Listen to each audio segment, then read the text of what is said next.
Good morning. It's 10:10.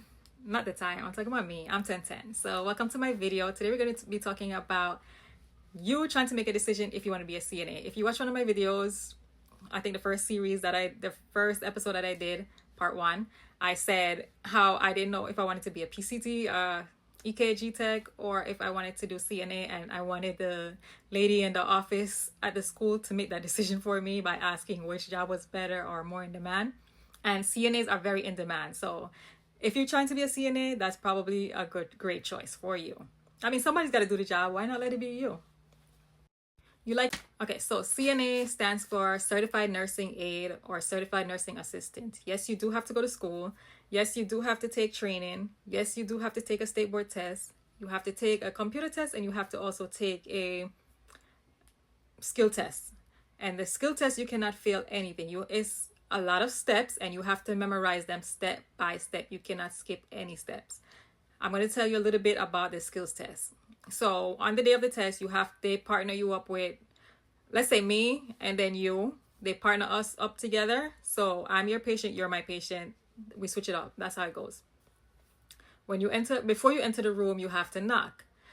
Once you enter the room, you have to introduce yourself. Once you introduce yourself, then you have to wash your hands. Like, those are the steps, and you have to memorize them, and you have to remember them when you have to do the test. So it's a long steps, and you have to remember them. You cannot skip anything. You have to know respiration. You have to know how to do vitals, all these things. But they break it up, so you don't have they're gonna pick like 3 skills that you have to do, and you have to pass that. So there's that. Maybe things have changed, I'm not sure, but you can look into that. I'm just telling you my experience of what I went through. Like I said before, it's in demand, so it's probably easier to find a job. No job is easy to get, but it's probably easy to find a job, because let's say if you're in a nursing home and they only need 20 nurses, with CNA they need like 500. So you get what I'm saying. They are very much needed. So I'm reading from my book. I wrote these things down so that I can like get to the points of what I'm trying to say to you guys. These are the things you need to know if you want to be a CNA. So you have to weigh patients every month. Every month, every patient has to be weighed. And if they can't stand on that scale, you're gonna have to use a Hoyer lift and a mesh, and you gotta use the Hoyer lift has a scale on it, so you have to lift the patient up and weigh them. Do not do that by yourself. I said it in another video. If you go back and watch one of my videos, I told you do not do any transfers by yourself. Don't weigh any patients by yourself. Any machine that you have to use on a patient, don't do it by yourself. I repeat, don't do it by yourself. You will have to weigh the patients every month, every single month.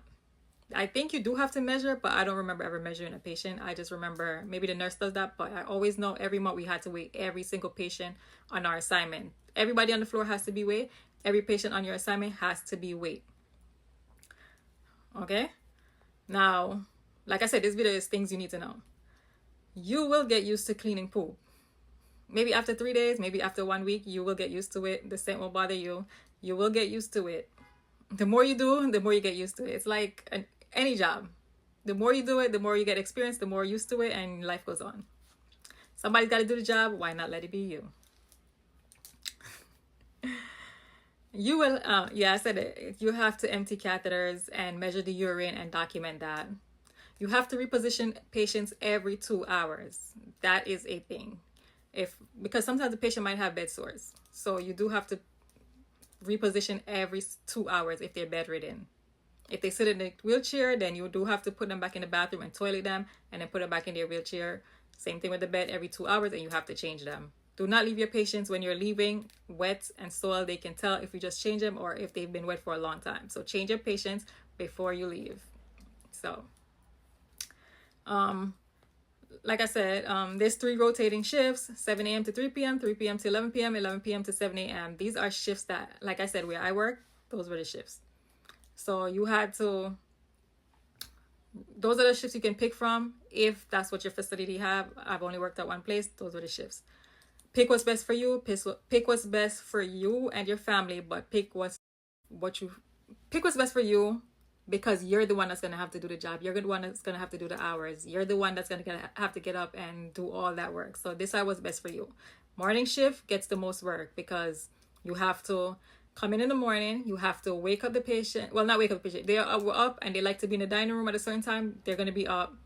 You have to give showers. So you probably get up a few of them, bed bath, and then you put them in the dining room to eat. And then you have to come back and feed. After you feed, then you have to wash the other residents. They all have shower days. So you have to, on an assignment, they'll tell you who have shower days on what day. All of them does not have shower days on the same day. It's different days. So they'll pick to, you have to read a nurse will be there or a CNA and explain to you on the assignment who does what, who goes where, and all that. So it's not like you're going in there blinded. I mean, you will go in there and not know anybody or anything, but some of them will guide you through the assignments on what to do and what not to do. Who can eat, who can't eat. After you do all of that, then you're going to toilet them again. Go back and wash all the residents. Always answer your call bells. Those are going to ring all day long. Ding, ding, ding. You might be home and you still hear the noise in your head. It's a fact. So always answer the call bells. Yes, morning shifts do get the most work because, like I said, you have to feed in the morning, feed for lunch, give out nourishments, which is like snacks, they call it. But they call it nourishments. You have to do that. And give showers. Morning shifts give showers. Evening shift and night shift don't. Not that I know of. And I don't know much about night shifts, so I can't tell you what goes on. Make sure the residents always have ID bands on. I said that in another videos. And so morning shift take the residents out, evening shift put the residents in. I can't tell you what night shift does because I've never worked that shift before. And every shift complains about every shift. Just remember that. Morning shift complains that night shift doesn't do any work. Morning shift, evening shift comes in and complains the 8 shift doesn't do anything. That's a given fact. Like this always every shift complains about every shift. Evening shift says morning shift don't do anything. Night shift comes in and complain evening shift doesn't do anything. We all complain about each other that we don't do nothing. So that's there. I'm not sugarcoating nothing. I'm telling you the real deal. I'm trying to keep this video at least 15 minutes to 10 minutes long, but I'm giving you the real deal of if you want to be a CNA, what your expectations are and why you should be a CNA too. Giving showers in the morning on morning shift, let me tell you, it's a lot of work, especially for the patients that requires 2 people to transfer into a wheelchair. They have a shower chair, so you're not going to put the patient in a wheelchair and take them there unless they can stand. If they can stand, then you take them there and then you put them in a shower chair. 9 times out of 10, you will be putting the patient on a shower chair to give them a shower, or you can put them on a shower bed. The shower bed, you have to get 2 people to transfer. Again, do not do it by yourself. If you don't have help, leave them in there, go get a nurse, tell a nurse, and let the nurse find somebody to help you. You have to go and get the Hoyer. This is a lot of work. You have to go and get the Hoyer lift. Once you get the Hoyer lift, then you have to get somebody to help you. Then you have to strip the patient down. Then you have to put the cover them up with a shower blanket because they're gonna get cold. Cover them up with a blanket. Make sure you have your towels, washcloths, shampoos, body wash, all that stuff. You have to have all of that with you. You take it there and make sure you have garbage bags also. You take that to the shower room, you wash them, you put the wet towels in the plastic bag and the diaper in the plastic bag, separate bag, and you throw those on the chute that they have there. You have to do those things. It requires a lot to give a shower, so a lot of times people don't be wanting to do it, and you have to do this every day. So, and then you have to, on top of giving the shower, you have to find somebody again to help you to put that patient back. Then have that person help you take the blanket from underneath. Then you have to change the sheets on the bed. You have to change the linens every day. Sometimes you might have to change it 2 or 3 times depending on how much the person urine or feces is on the bed, and you have to change everything all over again. So you might have to do that more than once or twice. You will be cleaning poop all day long and urine all day long. I'm not lying to you. I'm not exaggerating. This is part of the job. So, and then you have to feed 5 people for breakfast and 5 people again for lunch, the same 5 people, but you have to feed during those times. Remember, all of this is in an 8-hour shift. Then you have to take your 1-hour break, which you probably can't take half of the damn time. So some floors are easier than some floors. You do have the dementia floor, which is kind of easy because sometimes the patients walk. That makes it a lot easier, but sometimes they're confused, so that kind of makes it hard for you sometimes. So it all depends. I started on I forgot to mention this in the other video, but I started on a rehab floor because that was when I told you they put me, I took the job as temporary full-time, and then I got put on a rehab floor, and when the person returned, that's when I became full-time permanent, and then I got to go to the regular floor where I started on. And the rehab floor was very easy. I love that floor because the people that are coming in is because something happened to them. They might have slipped and fell, or it might be something simple, and they come in for like 2 weeks, a week, and then they go to another floor if they have to stay permanently, or they go home, then they go on in a few days. That was a very easy floor. They can do everything for themselves. So 9 times out of 10, you're just bringing them their food, answering the call bell, bringing them a pitcher of water, ice, whatever it is they need, towels, blankets, all that stuff, you're bringing it to them. It's an easy job on the rehab floor. The one that I went to where it's like the patients couldn't help themselves, that was a total floor, and it was very hard because these people cannot do nothing for themselves. Maybe some might feed, but that's about it. And it was very difficult because it's a lot of lifting, heavy lifting. So prepare your mind for that. You're going to be lifting a lot of heavy people. They're happy when they see the little small people. Like if you come in and you're skinny and small, oh, they're happy to have you. But if you're big, stay small, people. I'm not being disrespectful. I'm not being mean. Try to keep yourself to be small, because sometimes when they have to pick you up, or when they see you coming big, the attitudes change. I ain't gonna lie to you. Stay small. That's why I pride myself in being small, because I worked in a nursing home and I see how it is. I'm not saying that nobody treats you bad. I'm just saying the preference is usually small. Not like you get a choice anyway. I'm just saying. Okay. Time management. Make sure you always have a watch, or pay attention to the clock, or if the TV's on, pay attention to the time on the TV, because time management is a big deal. You have to manage your time, because you need to know how long you're in a room with a patient to move on to the next. Like I said, you're only there for 8 hours, and out of that 8 hours, you have 1 hour to do break, and you might not take your break. Remember that. Keep a watch with you at all time. If not, keep a simple alarm on your phone that tells you, okay, I'm in this room 25 minutes. That's what I'm giving each patient. That's what it is. Get out of there. So pay attention to the clock, pay attention to your time management. You also have to do computer work, but we're going to get to that next. You have to clip nails, not toenails, but you do have to clip nails very often. That's part of hygiene. You have to do that all the time. You will have, let's get to the computer work now. You do have to do computer work every day, every single day. You have to put in for every patient, whether the person you're in, if you have to document if the patient was showered or not. You have to document that the patient eats, how much they ate. And that's for breakfast and lunch. You also have to document how the patient was transferred. Were they transferred by extensive 1 or extensive 2? Extensive 1 meaning you alone, one person, or extensive 2, it required 2 people. You do have to do that. Were they transferred with a Hoyer lift, or you get what I'm saying? It's a lot that you have to document, because they need to know every single thing. Was there any sores on the patient or not? You have to document that also. Please wear comfortable scrubs and shoes, because you are going to do a lot of bending, moving, and lifting.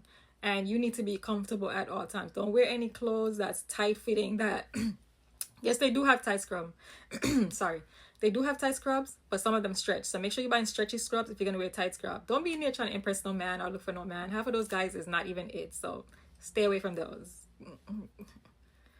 Yeah, so focus on yourself, focus on your job. Don't focus on them. Don't focus on no attention from them. Wear cute clothes because you're there for 8 hours every day. Yes, you want to be cute, but don't follow social media and make it think like, oh, because you wear cute scrubs that you're going to get all this attention, or the scrubs are cute based off social media. There's nothing cute about this job. The job is to help people. Put a smile on your face and do what you like to do. But don't be in there trying to be cute and then your pants go rip. No. Wear appropriate, comfortable clothes and shoes. You're going to be on your feet a lot. Your feet is going to hurt a lot. Your back is going to hurt. So, like I said, be comfortable and wear the right clothes and shoes. Don't be in there trying to impress nobody. You're not there to find a man or a woman. And speaking of that, they do have male CNAs. And sometimes we used to love when male CNAs came on the floor, because they got the heavier patients and they took care of most of the men. So that might be a thing. I don't know with your facility, but with mine, that was a thing. And we love when the men was there, because they handle their job like it's a piece of cake. Some people have doctor's appointment or rehab, and they have to go to activities on a daily basis or off the floor, and you do have to dress them up like you dress yourself. So they have regular clothes, you will be dressing them up in their regular clothes. Sometimes it's very hard, sometimes it's not. Sometimes they want you to put on, we had a patient that like she wanted to dress a particular way every day, and sometimes those clothes was hard to put on her, and then she had the tightest freaking clothes to put on, like she was putting on herself, and we had to put it on. And it was a big deal when we weren't able to put it on, and that's what she wanted to wear. You're going to deal with a lot of attitudes and personalities. Some patients might not give a damn, some patients do. Remember that. Some people want to dress like how they dressed when it was going to an office. Yeah.